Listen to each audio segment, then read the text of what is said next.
ওনাকে সরাসরি দেখবার সুযোগ নাই, আমার সাথেও দেখা হয়নি।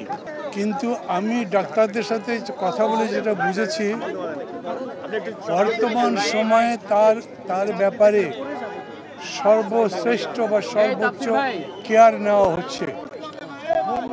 দেশ বিদেশের ডাক্তাররা প্রায় এই বিষয়ে তারা সবাই তাকে নিবিড়ভাবে পর্যবেক্ষণ করছেন। অলমোস্ট ধরেন 24 আওয়ার্স ডিউটি করছেন, সিসিউতে যান। এই ডাক্তারদের মধ্যে এখন নতুন করে আবার চাইনিজ ডাক্তাররাও যুক্ত হয়েছে। জন হপকিন্সের প্রফেসর দু একজন আছেন।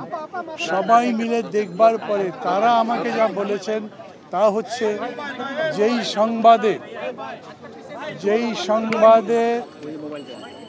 সংবাদে সবার মধ্যে উদ্বেগ সৃষ্টি হয়েছিল, পরিস্থিতি তার চাইতে কোনো রকম অবনতি হয়নি।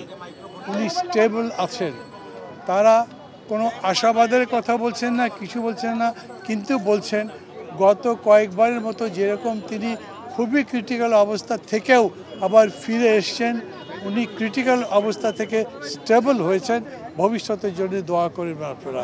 ওনারা আমাকে বললেন, আপনি পারলে আপনার যদি মিডিয়া জিজ্ঞেস করে তাদের মাধ্যমে দেশবাসীকে বলবেন দোয়া করতে, উনি ইনশাল্লাহ ফিরে আসবেন। এই লাস্ট লাইনটা আমি বললাম, ওনারা এরকম করে বলেন নাই, তবে তাদেরকে আবার আশাবাদী মনে হয়েছে।